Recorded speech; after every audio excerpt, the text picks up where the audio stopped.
রিবা, তোমার জামাই একটা প্রতিবন্ধী, সামান্য একটা কিক খাটতে হিসাব কইরা জায়গা। এইসব চাকর বাকরদের কাছে শুধু সাফ সাফাইয়ের কাজই মানায়, আর তুই এই ফকিরি কেক কাটার জন্য ডাকছো? আম্মু, তুমি ঠিকই বলছো, এই 2 টাকার চাকরে আমি একটু বেশি সম্মান দিয়ে ফেলছি। এখন তুমি এখান থেকে যাও আর মেয়েদের চেহারা পরিষ্কার করে আসো, তারপর সবার খাবার দাবারের ব্যবস্থা করো। কিন্তু রিবা, তুমি একবার আমার কথাটা তো শুনে দেখো। একদম চুপ, যাও এখান থেকে, তোমার কোনো কথা শোনার টাইম আমাদের নাই। এইগুলো দেখে সালমানের মন খারাপ হয়ে যায়, আর সে বুঝতে পারে এইগুলো রিবার নতুন বন্ধুর কাজ। এরপর সে সেখান থেকে চলে যেতে থাকে আর মনে মনে বলে, আমি সবকিছুই বুঝতাছি তোমরা আসলে কি চাইতাছো। আমি খুব শীঘ্রই তোমাদেরকে এমন একটা সারপ্রাইজ দিব যেটা তোমরা কখনো কল্পনাই করতে পারবা না। এরপর সালমান বাসায় গিয়ে সুন্দর হয়ে সুটবুট পরে রেডি হয়ে ফিটফাট হয়ে পার্টিতে আসে। ততক্ষণে কেক অলরেডি কাটা শেষ হয়ে যায় আর সবাই রিবাকে অনেক গিফটও দেয়। এরপর রিবার নতুন বন্ধু রায়হান একটা ডায়মন্ডের নেকলেস টেবিলে রেখে বলে, রিবা, এটা আমি তোমার জন্য আনছি।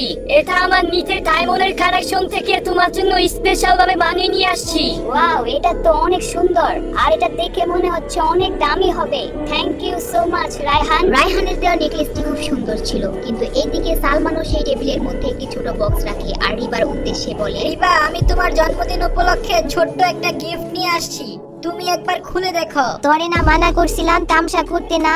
এইখানে তামসা না কইরা মেহমানদের গিয়ে দেখ কার কি লাগবো। আরে আন্টি, থামেন একটু, আমি একটু দেখতে চাই আপনার মেয়ে জামাই রিবার জন্য কি গিফট নিয়ে আসছে।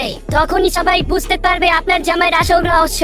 আরে রায়হান, থামো, আমি তো অবশ্যই সালমানের গিফট অ্যাকসেপ্ট করব এবং খুলেও দেখব, কারণ এই গিফট সালমানের শেষ গিফট হবে। মানে রিবা, তুমি কি বলতে চাচ্ছ?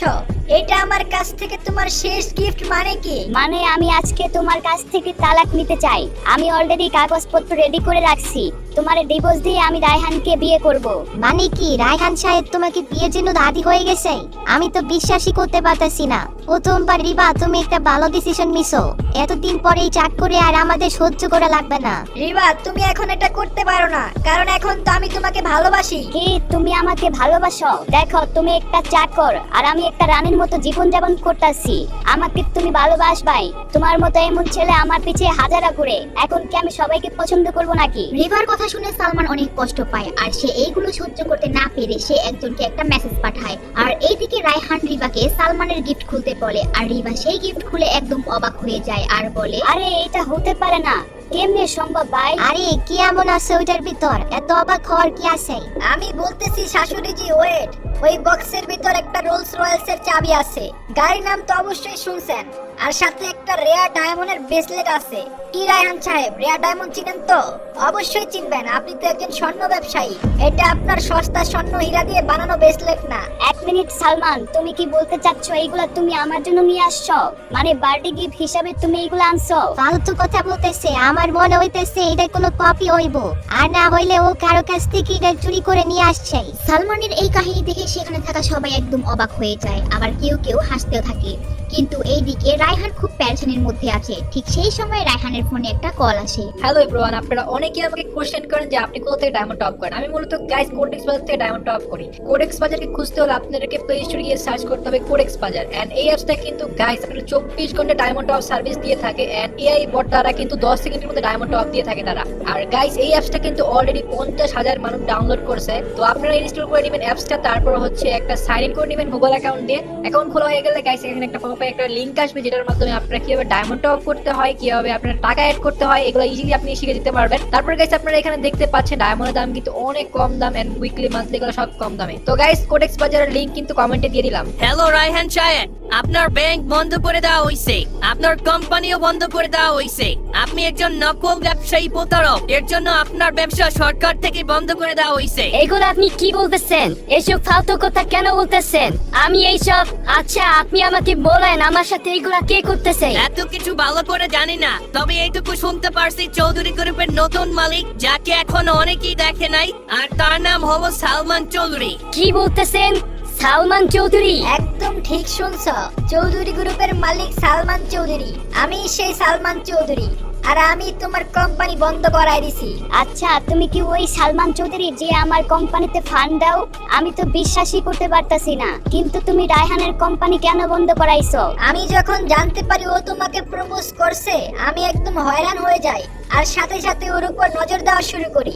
এন্ড আমি ওর কাছ থেকে শুনতে পাই ও আসলে তোমাকে বিয়ের জালে ফাঁসায় তোমাকে ইউজ করতে চায়। শুধু তাই না, ও তোমার বিজনেস সম্পত্তি এগুলো নষ্ট করার প্ল্যান নিয়ে আসছে।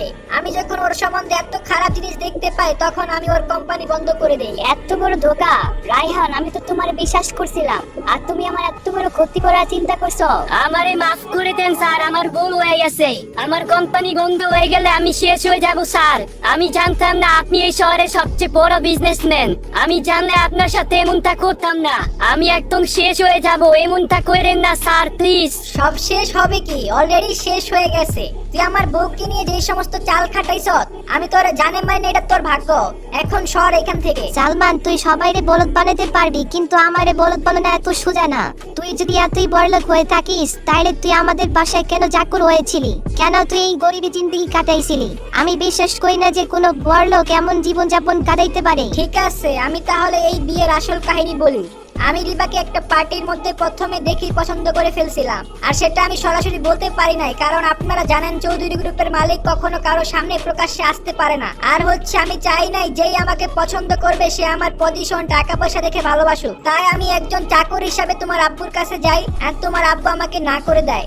তাইলে আব্বু রাজি কিভাবে হইল? উনি যখন না করে দেয় আমি সেটা অ্যাকসেপ্ট করে নেই। কিন্তু এর 2 মাস পর যখন তোমার আব্বুর কোম্পানি অনেক বিশাল লস খায় আর তোমার আব্বুর সমস্ত সম্পত্তি চলে যাওয়ার অবস্থা হয়ে যায়, ঠিক সেই সময় কেউ একজন তোমার আব্বুকে আমার কথা বলে আর সে আমার অফিসে চলে আসে। যখন সেই অফিসে এসে জানতে পারে ওই দিনের সেই সাধারণ ছেলেটাই আমি, সে অবাক হয়ে যায়। এরপর আমি তোমার আব্বুর সমস্ত ব্যাংক লোন পরিশোধ করে দেই আর তোমার কোম্পানির জন্য অনেক ফান্ড দেই।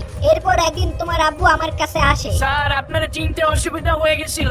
আপনি আমার ইজ্জত বাঁচাইছেন, আমার ঘরবাড়ি কোম্পানি রক্ষা করছেন। আমি আপনাকে বিয়ের জন্য না করছি কারণ আমার মেয়ে গরিব মানুষ পছন্দ করে না, এর জন্য আমি না করে দিয়েছিলাম। আপনি আমার এত সাহায্য করলেন, আমি একটা রিকোয়েস্ট করি, আপনি আমার মেয়েকে বিয়ে করেন। আমিও রিবাকে অনেক পছন্দ করি, আমি ওকে বিয়ে করতে চাই, কিন্তু আমার একটা শর্ত আছে। আপনি আমার আসল পরিচয় ওকে দিবেন না। আমি সাধারণ একজন মানুষ হয়ে ওর মন জিততে চাই। এইগুলো শুনে রিভার চোখ দিয়ে পানি পড়ে থাকে। সেখানে থাকা সবাই একদম চুপ হয়ে যায়। এরপর রিভার আম্মু বলে, এর মানে এত আরামায়েশে জীবন কাটাইছিলাম, এটা তোমার জন্য সম্ভব হয়েছে? একটাবার আমাদেরকে বলতে পারতা? কিভাবে বলতাম শাশুড়ি জি, আমার তো রিবার মন জিতা লাগতো, কিন্তু শহরে সবচেয়ে ধনী হয়ে আমি রিবার মন জিততে পারি নাই। আমি কোনদিন ভাবি না এমনটা হতে পারে।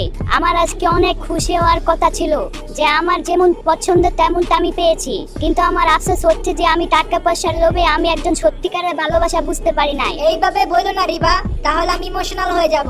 আমি তোমাকে ভালোবাসি তাই তোমাকে ঘৃণা করতে পারবো না, কিন্তু আজকে যেটা আমি এখন বলবো সেটা করা আমার জন্য অনেক কঠিন মনে হচ্ছে, তারপরও আমার করতে হবে। আমি সারা জীবনের জন্য তোমার কাছ থেকে এখন চলে যাব। আমি তোমার এখনো ভালোবাসি, কিন্তু আমার আসল পরিচয় জানার পর কেউ আমাকে ভালোবাসুক সেটা আমি চাই না। এরপর রিভা অনেক কান্নাকাটি করে সালমানের জন্য। সে তার ভুল বুঝতে পারে এবং নিজের খারাপ আচরণের জন্য অনেক আফসোস করে, কিন্তু সালমান আজীবনের জন্য সেখান থেকে চলে যায় আর রিভা আফসোস করতে থাকে। মনে হয় সঠিক সময়ে সঠিক মানুষের কদর না করলে আমাদের জীবনের মূল্যবান জিনিসগুলো আজীবনের জন্য হারিয়ে যায়।